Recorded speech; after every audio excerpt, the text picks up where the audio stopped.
आज हम सुनेंगे बुद्धिमान और अनुभवी हाथी की कहानी। कहीं एक हरे भरे जंगल में एक विशाल और बुजुर्ग हाथी रहता था, जिसका नाम गजराज था।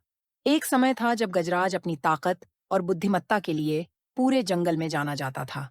गूंजती आवाज, चमचमाते हाथी दांत और वीरता के किस्से हर कोने में मशहूर थे। लेकिन समय के साथ उसकी ताकत कमजोर हो गई और हाथी दांत घिस गए। अब युवा जानवर उसे बेकार समझने लगे थे।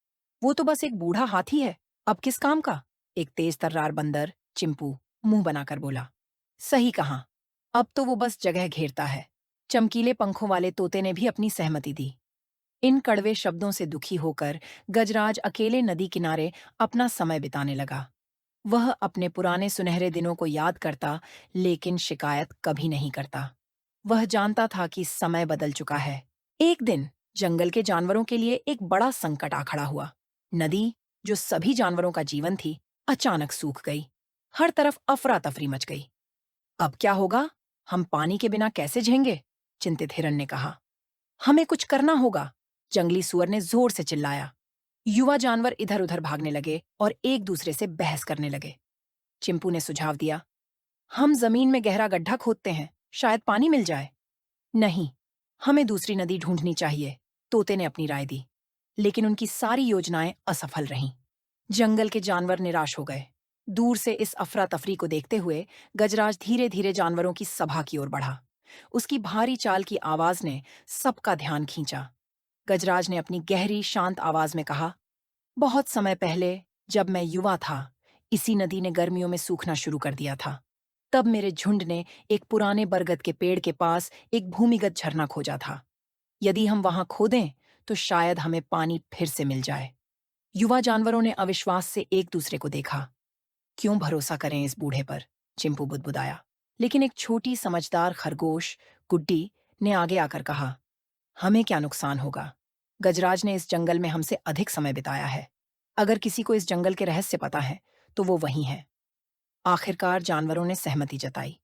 गजराज ने उन्हें बरगद के पेड़ तक पहुंचाया और खोदने की जगह दिखाई। हाथियों ने अपनी सूंड से मिट्टी हटाई, बंदरों ने पंजों से खोदा और पक्षियों ने चोंच से मिट्टी निकालने में मदद की। घंटों की मेहनत के बाद अचानक पानी की एक धारा फूट पड़ी। पानी! हमें पानी मिल गया! जानवर खुशी से चिल्लाए और दौड़कर ताजे पानी को पीने लगे। चिंपू पेड़ों से नीचे उतरकर गजराज के पास आया। उसकी आंखें शर्म से झुकी हुई थीं। मुझे माफ कर दो गजराज, उसने धीरे से कहा। मैंने तुम्हें कम समझा।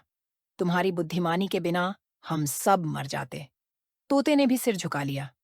हम सब गलत थे। तुम केवल एक बूढ़ा हाथी नहीं हो, तुम तो हमारे जंगल की आत्मा हो। सभी जानवरों ने गजराज को घेर लिया और उनका धन्यवाद किया। उन्होंने कसम खाई कि वे अब कभी किसी की उम्र को उसकी काबिलियत का पैमाना नहीं बनाएंगे। उस दिन के बाद जंगल के जानवर गजराज को प्यार और सम्मान से देखने लगे। वे किसी भी समस्या पर उसका मार्गदर्शन लेने आते थे। गजराज की बुद्धिमत्ता और अनुभव ने जंगल को फिर से समृद्ध कर दिया। गजराज अब खुश था। वह नदी किनारे बैठकर संतोष से अपने दिन बिताता, यह जानते हुए कि अब वह वास्तव में अपने समुदाय में मूल्यवान था। यह कहानी हमें सिखाती है कि बुजुर्ग अनुभव और ज्ञान का खजाना होते हैं। उन्हें आदर, देखभाल और कृतज्ञता के साथ अपनाना चाहिए।